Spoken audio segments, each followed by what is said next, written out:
What am I doing? I'm talking to an empty telephone. I don't understand. Because there was a dead man on the other end of this fucking line.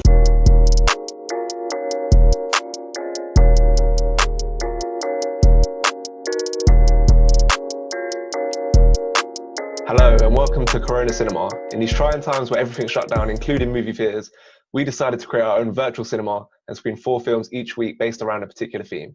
This week, it's all in one day films, except Mason, who went rogue and picked a film that goes into the next day. Now playing, Superbad, The Breakfast Club, Ferris Bueller's Day Off, and Training Day. King Kong ain't got shit on this podcast. I'm your host, Leon Waite, and I'm joined by a brain, Ross. Hello. An athlete, Matty. Oh. And a basket case, Mason. Oh, you're right. And that's where we're going to start with you, Mason. You picked Superbad. And since all films are on Netflix this week, I used a Netflix synopsis instead of IMDb because they need promoting. They're a small business. Two best friends quest to buy booze for a party in the hopes of scoring with girls leads them on a series of wacky misadventures. Not a great synopsis, but okay. Directed by Greg Mottola, written by Evan Goldberg and Seth Rogen, who also features in a cast that includes Jonah Hill, Michael Cera, Christopher Mintz-Plasse, Bill Hader, and Emma Stone in her film debut. Mason, why did you pick this film? So when we announced the topic for this week, I had to go on Wikipedia to even find any films that I even knew were in a day. So I chose Superbad. After watching it, realised it's not even in one day. So it's a bit of an L. But the reason I chose the film is because I feel like it's such a rewatchable film with such a good comedy throughout. I don't even know when I first saw the film, but it's just all-rounder basically. I didn't realize how many young actors there are in the cast. Like you've got Dave Franco, Jonah Hill, Emma Stone, and even Seth Rogen is quite young in it, to be fair. I enjoy that the film doesn't tackle too much. It has like your two storylines running throughout that sort of like intertwine. It's quite a smartly written film, I feel like, where you have little things like the guy that they arrest in the bar, you then later see him on the bus when all the main three guys are back together. Really, just a good funny film. It seems weird to do like a comedy film in this podcast because every film we've watched so far has been somewhat high quality, but it was a nice change really to watch something of a comedy instead of more like dramatic and serious. Yeah, this is probably my most rewatched movie of all time. Like, came out in 2007 and I watched it quite young, and I probably watched it at least 2-3 times every year since. I think it's just relentlessly funny. I found no matter how many times you watch it. And you mentioned the writing. Obviously, Seth Rogen's in the film, and him and his long-term writing partner Evan Goldberg, who were friends when they were kids. They started writing it when they were 13. It's like a basic script, and the idea was they were going to play themselves in the film, but Rogen thought he was too old, so he got Jonah Hill in the end. Ross, do you have a long-standing relationship with this film? Yeah, I must have watched this so many times. I can't even count really. But it's just got so many funny moments, and like even after watching it once, you probably have to quote some of it. Like, what's it when he's like, I got to catch a glimpse of these warlocks, and they start running after her. That's a funny bit. And then what's it near the? I know at the start he's like, funny thing about my cock is that located on my back. I know the other way around. Sorry. Yeah, it's just bits like that. It's so funny, and just I think this film starts off like when they're at the school. Is a bit funnier than it does throughout, like because the McLovin scene and stuff is all kind of near the start, but it's still funny throughout. And I think they do well to kind of keep it up. And I'll say like Michael Cera, although he's like this typecast character, it works for this film. This is like the first film I think he was in. But yeah, just like the dynamic of the group works so well. And I think when you got like Jonah Hill's character, which is just like so over the top, you got Michael Cera's character who's so like calm. It kind of mixes well. Yeah, I think in terms of like outrageous, pretty misogynistic teenage conversations about sex, like this is the closest to the in-betweeners that America have in terms of being funny without being like cringy, like they can be at times. Like this, I thought this worked throughout, like it was entertaining and never like Americans seemed like they try too hard when it comes to those kind of conversations. Matt, is that something you felt watching it? Yeah, it is probably the closest thing you would have to an American version of The Inbetweeners, and they don't dumb anything down for the audience just because they're kids. They're not dumbing it down to like as if they were playing kids. Like they're as if when they started writing the script, they were kids themselves, and it works in the fact that they're fast thinking, they're fast talking, and they're not just just simple versions of adults. And I think that works really well. The fact that they had the basis when they were kids when they wrote it, and then also managed to top it up and actually make it able to make into a script. And it's not, I don't think it's really a comedy. I think it's like a friendship and a film about fear of change masquerading as a comedy. Like it is bloody funny, and like throughout, and literally every scene there's like a quotable bit that you will always remember, and it just still makes you laugh. Like, I think my favorite bit is where he's in the shop and he's thinking about looting the alcohol, and then the officer looks at him, he's like, "Put it down, kid," and he just goes, "I never had a choice." And then there's some vicious like fight scene, and he gets his throat cut, and then it just cuts to him just walking out the shop. Like that, I really like that scene, and it's all just like the overthinking, tapping into like what's always playing on kids' minds, and like the fear of things that are always changing and overthinking stuff. And I think it works really well.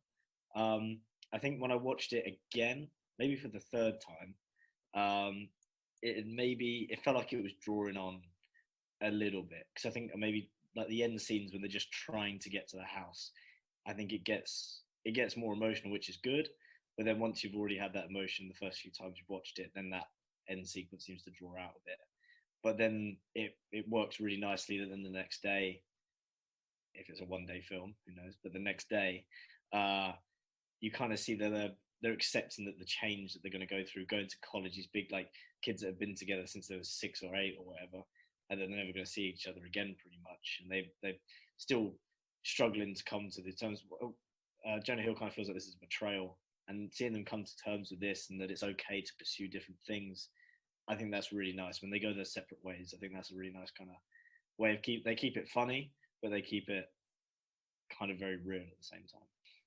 Yeah, I think the balance between like kind of sophisticated comments about being a teenager and having like friendships that aren't always going to last forever. I think it handles that well whilst keeping the laughs coming through. And I like the way they showed like the chemistry between the two leads is clear throughout the film, and they showed that from the first scene when they like showed how inseparable they are, like the smooth transition from them being on the phone to talking in person in the first scene.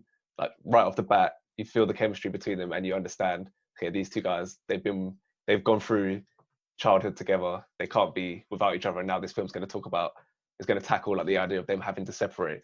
Mason, was that something you felt watching the film, the chemistry between the two leads? Yeah, 100%. I think that's something that sort of helps like guide the film. That's sort of like one of the only sort of storylines the film sort of tackles as well, is that you have Jonah Hill's character who goes from having his friends, then losing them, but then it doesn't like stay on that for too long. He does sort of regain them within the last half hour of the film. But I think the chemistry between pretty much all the cast just helps make the film so much more of a joy to watch, really. Yeah, I think in terms of the casting, they probably couldn't have done a better job than what they did. Like Michael Cera and Jonah Hill, they're literally perfect for playing those roles. And even the cops, like I can't pick better actors. And one of my favorite quotes is when the kid opens a door at the party and the two policemen are there, and he's just got his mouth open, and then the policeman goes, "Oh shit, it's the cops!" Like saying how he would say. And yeah, it just seems really natural. None of it seems like, I'm guessing a lot of it's improv as well. And I think, yeah, all the acting works really well, like seamlessly with the writing on this. Yeah, I heard an interview with Bill Hader, and he said he's been offered, after doing Superbad, he's been offered like bare parts to be a kind of a cop in a comedy film, and he's turned it down every time. But it shows how good his performance was in this. Yeah, man. I think he took a role in Brooklyn Nine-Nine. He played one of the replacement sergeants. Maybe as a little tribute to that role. Yeah. I feel like the only sort of like more recent film that I can think of that rivals Superbad is Booksmart, which is obviously includes Jonah Hill's sister in, doesn't it? But I think the comedy in that is really similar to Superbad, but it's just from like two females' perspective instead. And that film also doesn't take place in a day. Ross? Yeah, I think we've said it earlier, but it just gives you that kind of like in-betweeners vibe, doesn't it? And I think we can't talk about the film without mentioning the period scene either. How funny that is, and also the scene where he's drawing dicks. It's that bit where he's drawing dicks is just so well done because it's, as I say, it's not like too over the top. It's just like outright hilarious. I want to know who had to draw all of those dicks, like for the actual film. Like whose job was that to do all of those pictures for the film? That'd be an interesting thing to know. Another thing that just adds to the awkwardness on screen, but that was awkward off screen, was that Mintz Plasse, he was only 17 when he was doing the film, so in the sex scene at the end, his mum had to be there because he was too young. Here and there just adds to the awkwardness of this whole thing. Okay, let's get some ratings. I'll start with you, Mason. I gave it a 7.9, just purely because of the comedy throughout, and then obviously how easy it is to rewatch. Matty? I gave it an 8.1. Ross? I think being probably one of the better comedies around, I'll give it an 8.3. Okay, and I'll finish that off with an 8. Okay, moving on, we got a John Hughes double bill, and the first up is The Breakfast Club. Stuck in detention on a Saturday, five wildly different teens learn a lot, but not from their books. Written and directed by John Hughes, starring Emilio Estevez, Judd Nelson, Anthony Michael Hall, Molly Ringwald, and Ali Sheedy. This is Ross's pick. Ross, why did you pick this film? Well, I was going to pick Ferris Bueller, but then Matty took that, so I went for this. I think it's this film. I've seen it a couple times, but it's nice because you actually watch these characters grow throughout the film. By the way, great soundtrack as well. Don't you forget about me. But then, yeah, I think the only criticism I would have of the film, or one of the criticisms, is the fact that the guy who plays John Bender, he's very over the top. Like you kind of watch a few of the characters who actually were really young, like the brainy kid and the popular girl. They're both actually like 16 or something when they filmed this. So when they have like a 25-year-old trying to play like a troubled teenager, it kind of shows through in that sense. But apart from that, I really do like the dynamic between the characters because it doesn't feel their friendship like at the end doesn't feel forced. It does actually grow throughout the film, and then although they're kind of in this one room throughout most of the film, you don't get bored. It's like an hour and a half long or something. You don't actually get bored. You are kind of invested in the characters as well. So I do like that, and yeah, some good acting from a few of them as well. Yeah, I think John Hughes is basically unrivaled in terms of like his movies. They're all about understanding how kids like relate to their parents, how they relate to authority, and he's pretty much like no one. A lot of his main films were in the 80s, and pretty much no one was there. There was no competition really to him in terms of those kind of themes. And I like you touched on their friendship like seeming natural by the end of the film, and I liked like the kind of like flicker of solidarity they showed at the start of the film when they weren't friends, when they were all still like opposing each other, like when they don't snitch on Bender for closing the door. Like they could have easily been like, oh, he did it, and just write him out. But there was like signs that they realized they're all together. They're all in on this crazy teenage experience, and they don't need to make it more difficult for each other. They already know they're going through difficult things. Well, I liked how they didn't dumb down the characters just because they were teenagers. They actually took time to delve in to the motives behind why people rebel and don't necessarily fit in at school. Because the headmaster seemed to take a very, straightforward. They're kids. They're being annoying because that's what kids do, and kind of forgetting why he would do certain things when he was their age. And I think the janitor as well seems to be one of the cleverest people in the film, which is quite interesting. Like to throw, he also makes the head teacher rethink why he's and the way he's acting. And the film is about, I think, the changing of perspective as to why people do things. And I expected to get bored, not going to lie, for a film in the 80s that I thought was aimed at kids from the 80s. But yeah, as it went through, there was still like conversationally, the dialogues kind of only got stronger. And yeah, for a film where they sit in one room more or less for the entire film, and the pinnacle isn't where they're crashing about trying to escape or almost fighting each other, it's the conversations that they have and how they change their perspectives on each other. So yeah, I think there was a lot to relate to in terms of like the depths behind their actions. Yeah. Yeah, I think the only issue I have with accessing his movies is that I just can't relate to the characters in his movies because I'm just a very bland teenager who didn't really experience these kind of emotions towards my parents and things. So it's harder to relate while still appreciating that a lot of people do go through these feelings, and John Hughes is a real master at kind of conveying that through movies. How you have like, what is it, like 5 or 6 people in the detention at the beginning, they offer so many different perspectives, and they sort of seem to like resemble different types of groups obviously that you have at school. But like you said, the thing that sort of brings them together is that they all just dislike their parents basically. I mean, I don't dislike my my mum, but I can still appreciate that whilst you're at school, you sort of have those like heightened emotions to where it seems like the end of the world basically, just because you have any slight issues at home. It's so easy to sort of blame everything back there. And I think the film does do a good job at that, where it just shows how all the kids are feeling towards their parents. Yeah, it's all different but the same. The reason that they dislike, basically. I think one thing that dated the film was they made a mockery of consent and almost sexual harassment, and then despite this, the dude still gets the girl. And I thought, okay, that's not kind of ideal for the film now, and yeah, it kind of, I think it's come under quite a lot of scrutiny recently for reinforcing kind of like, just kind of consent issues. I'll leave it there. Obviously, like before, this is the first time I've watched the film, and it's sort of always been told to me that it's like this classic film that you need to watch. It's like a good like sort of coming of age film, stuff like that. I'm not too sure how I feel that if it delivered on my expectations really. Whilst I was watching it, there was obviously a few scenes that I was like, yeah, they're standout. They're sort of what I was expecting to come from the film. Like when they all sort of start talking about their skills, and then that leads on to why they're all in detention.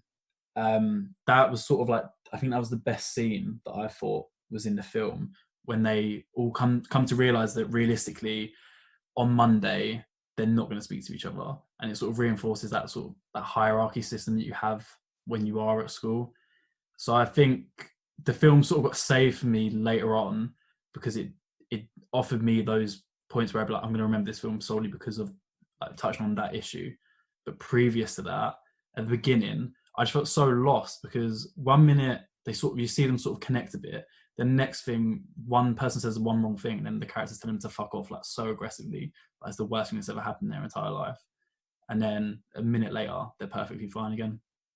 Yeah, at times I found the dialogue a bit cringy, but I think overall the main thing I take away from the film is that they walk into that room judging each other by the same expectations that the grown-ups do, and by the end they kind of understand each other's like idiosyncrasies and they bond over their insecurities. I think that's like the main message of the film. Anyone else got any more points? Okay, let's get some ratings. Start with you, Matty. 7.9. Ross? Maybe a little bit dated. So I think maybe if I was a teenager in the 80s, I would have rated it higher, but I'll give it a 7.4. Mason? I think maybe my rating might be a bit harsh now, but I only gave it a 6.8. So because I think my expectations were so high for the film, and it only delivered in certain areas. Okay, I'll give this a 7. Okay, part 2 for our John Hughes double bill is Ferris Bueller's Day Off. He actually filmed both of these films, Breakfast Club and Ferris Bueller, back to back at the same school as well. Okay, let's get into a synopsis. Ferris convinces his entire school he's at death's door, then hits the streets of Chicago with his girlfriend and best friend for a day of fun. Also written and directed by John Hughes, starring Matthew Broderick, Alan Ruck, and Mia Sara. Broderick was nominated for a Golden Globe. Matty, why did you think this film? Not gonna lie, I forgot how good the film was when I went with it. And it's actually, it's probably up there with a very, very, very good feel-good film. Like, I really enjoyed watching it again. And it's kind of like the main character Ferris is like, I don't think there's anyone who just wouldn't want to be Ferris. He's kind of like the idealistic of someone who just doesn't put any effort into anything, or seemingly doesn't put any effort into anything, and then yet is highly functioning and really good at everything, and everything just seems to play off for him, and everyone loves him. And he's kind of like the mirror opposite of his mate. I forget his name. What's the mate's name? Cameron, that's it. and then it's kind of like he's like literally the polar opposite of Cameron, who is almost feeling sorry for himself, stuck in his own wallah, having very bad family problems, as opposed to, I think Ferris's parents are literally like ideal parents. I think my favorite quote from the dad is when they're saying the daughter's been like really naughty, called the cops for a fake prank, and they lost like the Vermont deal on it, and the dad goes, "Well, this is very serious. I think we should shoot her." And it's just funny. It's just like solid dad jokes. I don't think that gets enough appreciation in the film. But I think the film, it just works really well. Like it does touch on like the grander scales of things of moving off to college and how things are going to work, and how Ferris talks about how Cameron's going to deal with things that are going to happen in his life on a very serious level. When he talks about the first woman that he's going to have sex with is just going to own him because she's given him the one be all end all of life. And I think that's quite a broad thing to say in a film that's just, you know, just like that ditching school. And then it works really well. And then watching how Cameron deals with this, and even the sister watching how Ferris gets away with everything, and then she gets really good advice in the form of just some crackhead who's in the police station who says maybe you need to just focus on yourself a bit more, you know, and then not focus on your brother. And then I think even she learns from that and lets Ferris get off with things, and she's more liberated from why does he get to get away with anything, and starts looking forward with things. And then the casting in the film, perfect. I wouldn't change a single person. Principal's brilliant. He's just insufferably persistent. And yeah, and the film, every twist and turn is really clever. You know, every little bit, like with the phone scans that they use, it's just perfect. I can't really fault the film. Yeah, I think like the first 35, 40 minutes are just completely faultless. Like there's nothing you could change to make it more entertaining, more funny. And it's probably the best fourth wall breaking in movie history. Like I don't think anything compares to this personally. And I think, although it's obviously, this is Ferris's movie, you'd think, I think Alan Ruck, who plays Cameron, really steals the show in terms of like the emotional writing that goes into his character. Like he's really great as like an angsty, frustrated, neglected teen with his daddy issues. And like obviously Ferris says it as well at the end, or implies that he was the one who needed the day off after all, and Ferris knew that. Ross, do you think this could be a Cameron movie rather than a Ferris movie? Yeah, I think Cameron realistically is the only one who gets like an actual arc in the film. Like he starts off with this like, oh crap, I'm scared. Basically scared of his dad. Then by the end of it, he's happy that the car flew out the window because he wants to kind of like stand up to his dad by the end. So yeah, it's nice to see him get like an arc. As you say, he does kind of steal the show in a way. But no, I think at the same time, Matthew Broderick is just so like charismatic as Ferris that like straight off you just love this character. And what you said about the fourth wall break as well, I think because he does it so early on in the film, it's not like a surprise when he just suddenly does it throughout the film or whatever. It works because it's introduced so early on. And I think the film in general as well, just like nice little touches in it, like the say Ferris bits everywhere, and like when the car's going over the hill and the Star Wars theme is playing, that kind of stuff. It just all works so well. And the prime minister, not the prime minister, the guy, the principal. That bit at the end where he's getting on the bus and that, oh yeah, song's playing in like the credits is so funny. See, the only issue I have with Matthew Broderick is nothing to do with his performance. It's just that I saw this movie having seen all his other work. And I don't know if you know, I know Matty knows about his car crash, like not long after this film. And that kind of changed his whole career because he went from being Ferris Bueller to being like the timid, like introverted guy that I'd seen in every other movie after this. So like that's how I knew him before I watched this for the first time. So then watching him trying to be this charismatic, like it does never quite click into gear. Like I still think he's really good in the film, but it never quite clicks as much as I want it to, and as much as it does for other people. Mason, have you got any history with Matthew Broderick? No, to be fair, I don't think I shared the same issue as you. He, like, on screen, I was like, oh, you look familiar. But I even looked at his IMDb and I couldn't even think of any of the films that he's been in that I've actually watched. So I think that's a bit of an issue on my part. So as you speak about how people didn't have that issue previously, I think I'm quite fortunate to where I don't view him in more recent works. I just took him solely on that performance. So on that alone, I think his performance was like great. It didn't seem out of character or out of place for me. The only one that I didn't really enjoy the most was it was the principal. Those scenes seemed a bit dragged out to me and they didn't fit the rest of the film. Like when he's trying to get into Ferris's house and you've got the issues like with the dog and his shoe in the mud and stuff like that.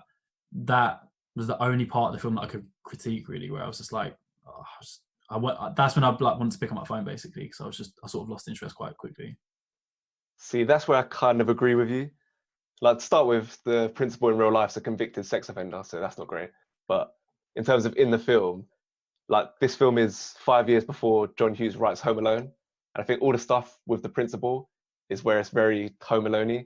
And like you, yeah, I found, like, I'm still entertained. Like, I enjoy the whole film, but those are the bits that didn't quite mesh as well together for me. Matty, you have a point? I quite like those bits because it breaks up the film nicely and it allows the passage of time, so you don't have to see everything that Ferris and the guys are doing throughout the film. Otherwise, it'd feel kind of like quite rushed. But I think it's also a little bit of a metaphor, aids to show what kind of like the kind of day you're gonna have if all you do all day is just spend it focusing on what someone else is trying to do and trying to catch them out, and trying to be basically being a dick. And then also a bit of karma with that. And then it's also like you need a kind of relative baddie of the film just to balance it out in terms of to apply for younger people as well. Not necessarily our age, but like kids. They're going to find it funny that the principal's getting eaten by a dog or he stepped in dog shit. So I think that kind of makes the film a lot more accessible for everyone, rather than making it all deep chats about how your parents don't love you.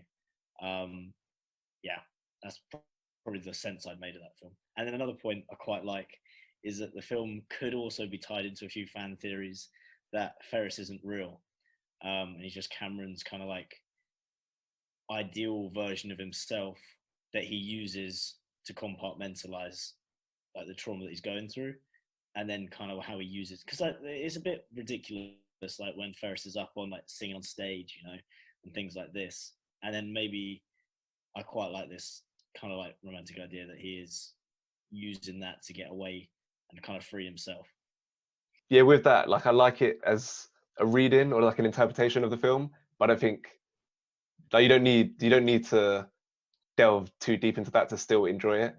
Like, I think that's like an interpretation that I like, and if I find it interesting and it works. And if you look at it, and you mentioned like the parade and things like that, like it does seem very fantastical. But I think, yeah, like you can still enjoy the film on a surface level whilst looking into those theories and finding it interesting. Ross, is that a theory that you could subscribe to? I think I saw that somewhere, and it kind of makes sense. But I think the film isn't meant to kind of delve that deep. It kind of is just, well, it is. It's just a fun film with these characters that you just kind of love.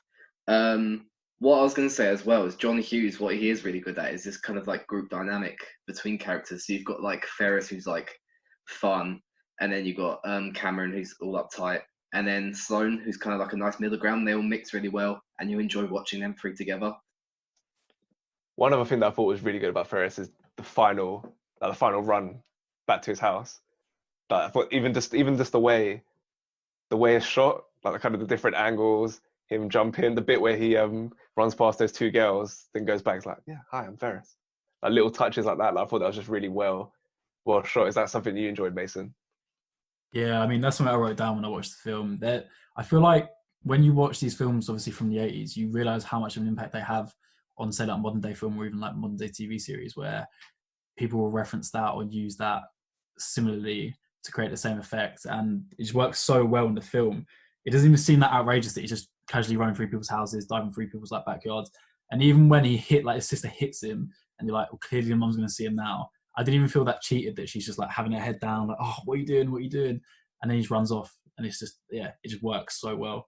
And then especially obviously at the end where the sister helps him to get sort of upstairs really quickly. I noticed at the end, I don't know if this was probably done on purpose, but Ferris has a Simple Minds poster in his room. Don't you forget about me. I noticed that at the end. Okay. let's get some ratings. Let's start with Matty.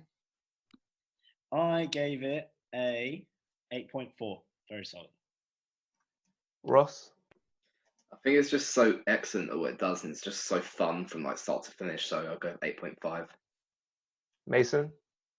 Yeah, I'm similar here. I gave it an 8.6. I think the first time I've watched it, and already I want to rewatch it. I think it will be one of the films sort of shot straight up into sort of some of my favorite films, really. I gave it a 7.3. Okay. Final film. My film. Training Day. A rookie cop tries to prove himself to a narcotics agent during a ride-along, but soon he suspects that the veteran detective may be a thug himself. Directed by Antoine Fuqua, written by David Ayer, starring Denzel Washington and Ethan Hawke, with the former winning Best Actor and the latter nominated for Best Supporting. One of those where they're clearly co-leads, but you got to manipulate the categories to get them both in. Mason, you remember when you worked at Apple and Pears? Yeah, I mean, it's hard What to was what was your first day like? It was all right. I don't think it was as crazy as this guy's, but Here's Jake Coyte's first day as a narcotics officer. He meets Alonzo at 10 a.m., busts some guys buying weed, turns out to be PCP, which Alonzo makes him smoke, stops 2 guys from raping a schoolgirl, knocks Snoop Dogg out of a wheelchair, unknowingly helps steal 40K from a drug dealer's house and is then shot at, forced to take credit for Alonzo's murder of Roger, then watched him seize 4 mil of his money, punches Dr. Dre, beaten up by gang members and nearly killed, gets into a gunfight, then a fistfight with Alonzo, jumps onto a moving car before eventually retrieving the money. Returns at 10 p.m. This movie should be ridiculous. If you could put The Rock and Mark Wahlberg in the leads with the same plot points, and it's just terrible. Doesn't work at all. But something about the 2 leads, the way the director understands the environment, the whole thing just works and meshes together. And I love films where it's two main characters are they're in a psychological battle. They're going head to head throughout. Like Alonzo's constantly testing Hoyt's limits, where his morals are at, how far he'll go to enforce justice on these streets and not street justice, as Alonzo says.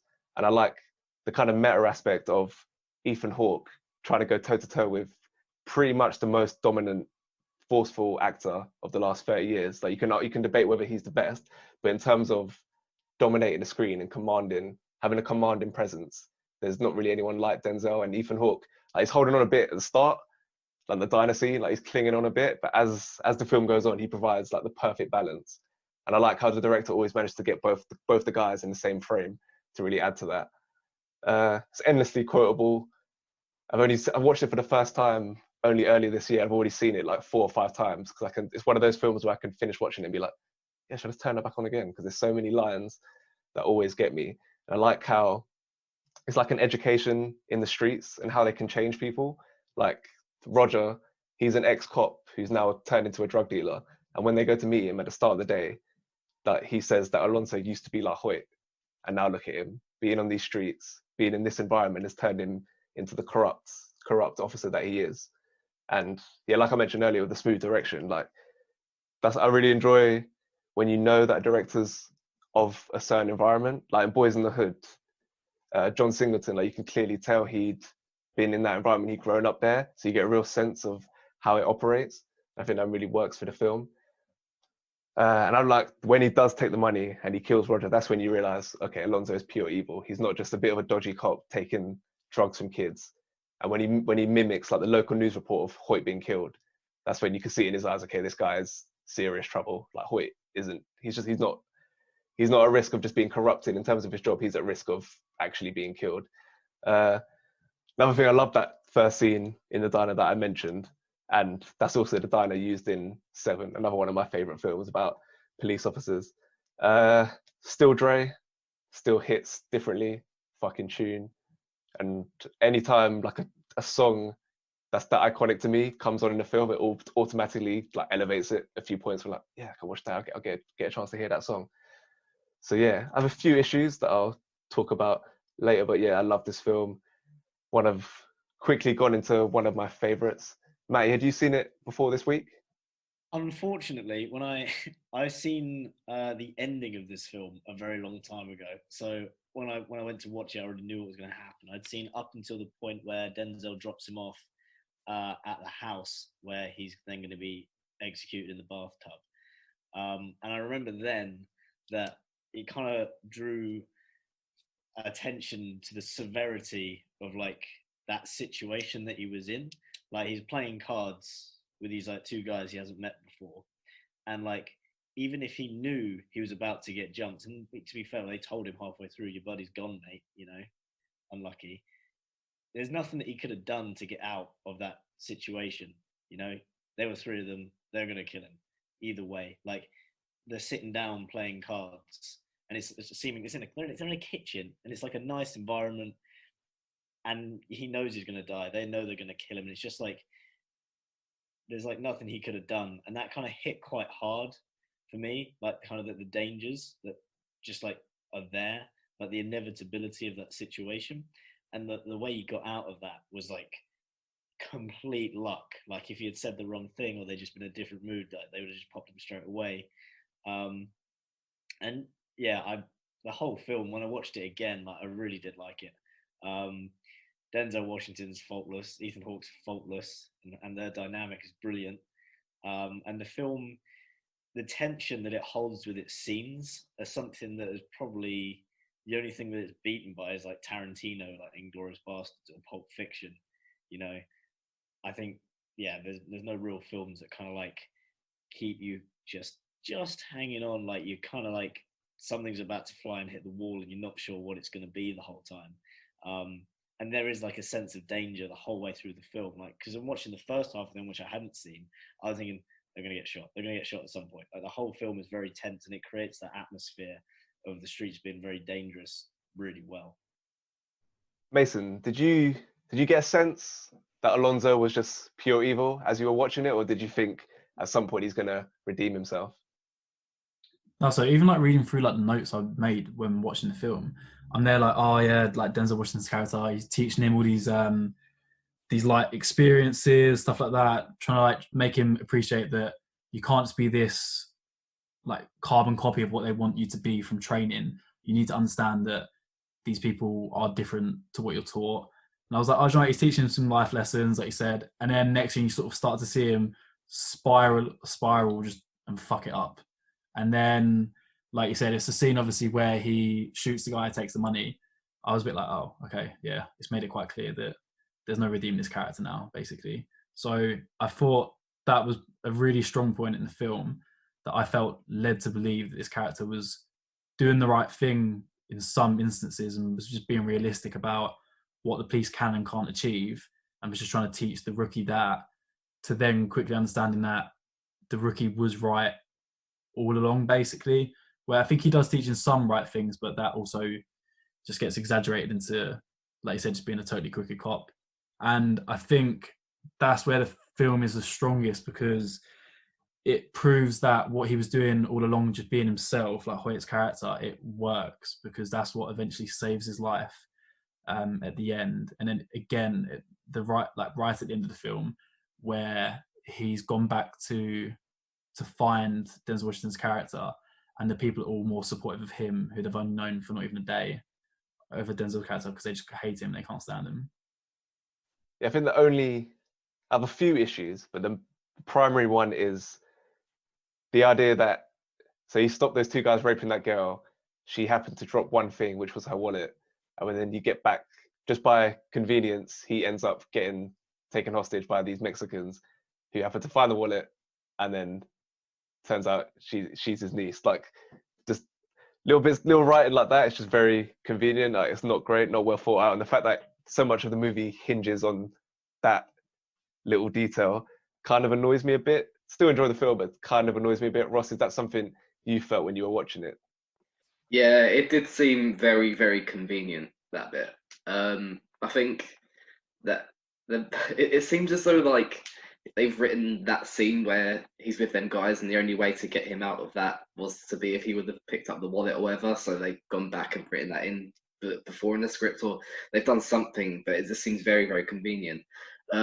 I think, although it's a very good film, another issue I had with the film is like, because you have got like Snoop Dogg and Dr. Dre in it does kind of take away from the kind of drama, because you're like, oh shit, Snoop Dogg. It's kind of like when Ed Sheeran popped up in Game of Thrones, and that's all you could really like think about for the rest of the scene. It's just kind of like, I was just watching Dr. Dre, like, trying to take it like they're quite good at it. They're quite good at acting in it, but it kind of takes away from it, I think.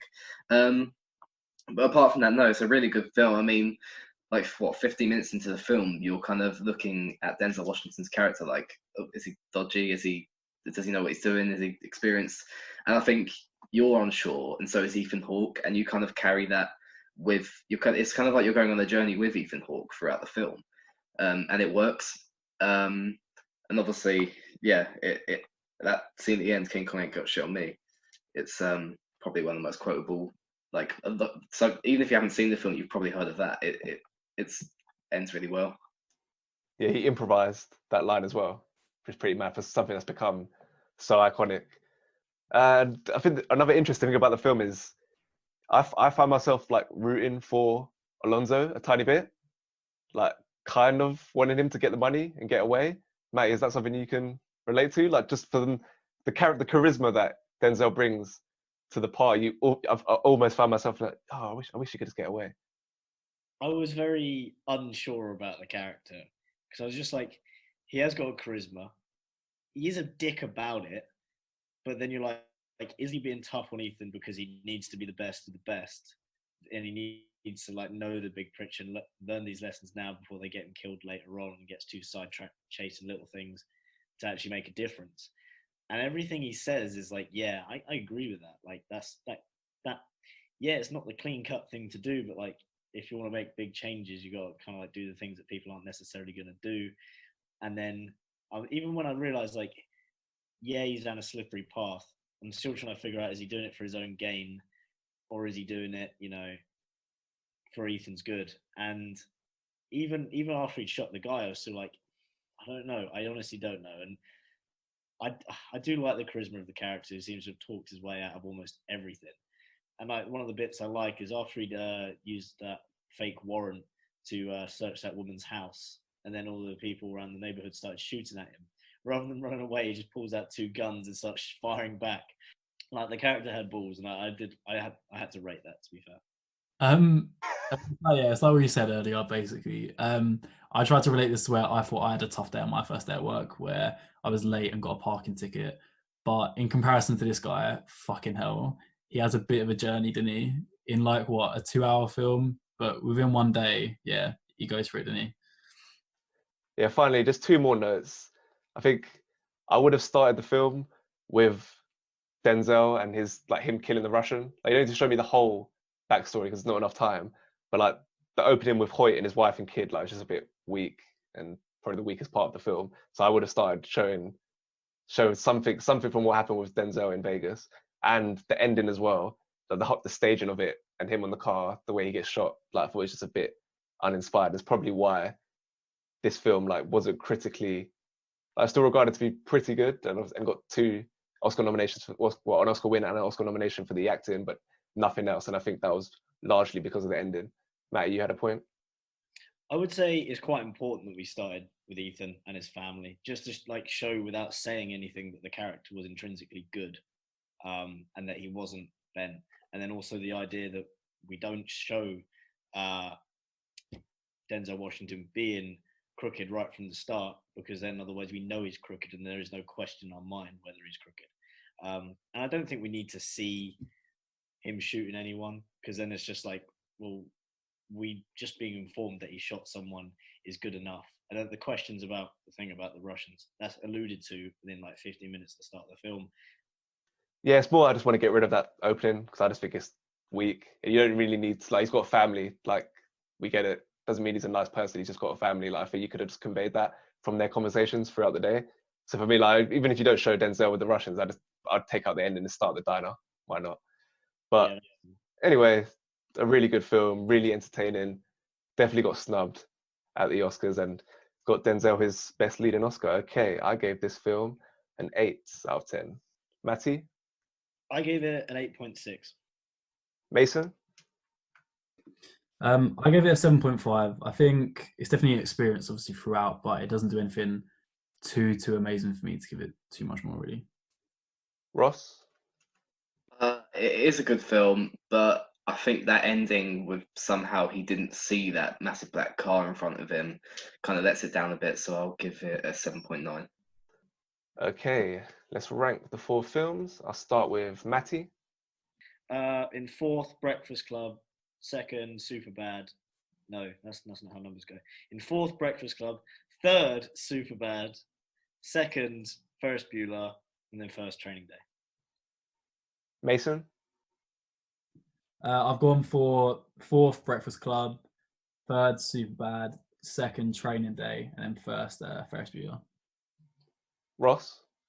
I've gone for fourth, The Breakfast Club, third, Training Day, second, Superbad, and first, Ferris Bueller. I've got Superbad first, Training Day second, Ferris Bueller third, and The Breakfast Club fourth. Okay, our average ratings. Ferris Bueller comes out at number 1 with an average rating of 8.2. Superbad second with an 8.1. Training Day is an 8, and Breakfast Club is a 7.3. In terms of where that fits into the overall scale of things, Ferris Bueller, joint third with Warrior and The Lighthouse. Superbad, down there in joint fourth with The Wrestler and American Hustle. Training Day, joint fifth with American Psycho and 127 Hours. Breakfast Club, just above the bottom, American Sniper at 7.3. Okay, moving on. Our actor of the week. I'll start with Mason. I feel like it has to be Denzel Washington. Like, he stole the performance, obviously, I think, in that film. And then compared to the other 3 films on the list, I don't think anyone's as challenged as he is to deliver such a strong performance throughout, really. There was nothing I could fault about his acting in the film. And like you said, he creates so many iconic and memorable scenes. And I don't think anyone else could have done that. I think that was perfect for him. Ross? I've actually gone with Matthew Broderick this week. I think he just makes the film in general and the character so fun, and you just enjoy watching him on the screen and watching him be Ferris Bueller. And you kind of, although it's very unbelievable what happens in the film, you kind of believe it just because you like him so much. Matty? It was a toss-up between Ethan Hawke and Denzel. But now Mason said that, I think, yeah, it has to be Denzel. Yeah, I wanted to go with someone else, but I think Denzel is just too overpowered this week. Okay, finally, Kevin Garnett Award for a sports person who could successfully transition into acting and be in this movie. I'll start with Matty. I went with, for Ferris Bueller, you know the girl that he has to speak to on the phone after he's spoken. I can't remember who he's speaking to first, but he says, give the phone to someone else and then just give it to a random girl. And then she speaks for a couple of lines. I would replace that girl with Daniela Mello, who's like 3 times IPF world champion for powerlifting, just because she's relatively young and I feel like she could do a better job. Because I just felt like that character was like, okay, bye, and then left. And I was like, okay, that's great. So I thought that could do with the character switch. Mason?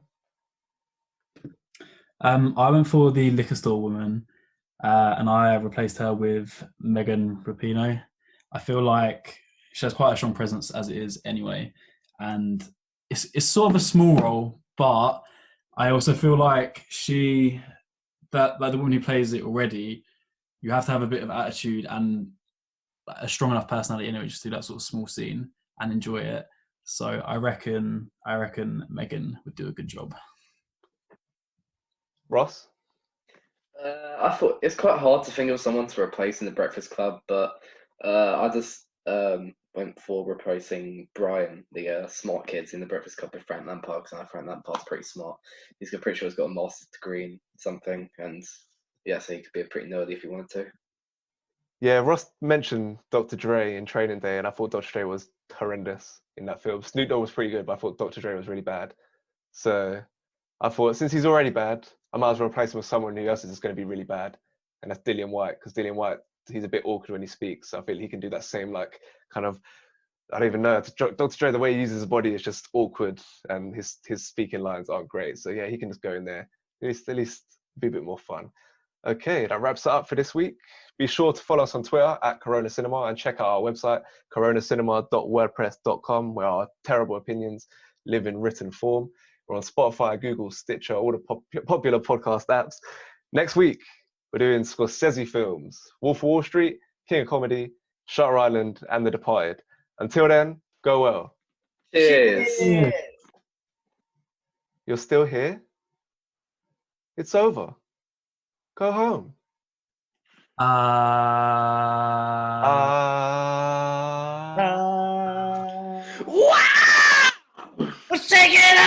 baby, now. Take it up, baby. Twist and shout. Twist and shout. Clown, clown, clown, clown, clown, baby, now. Good job, guys.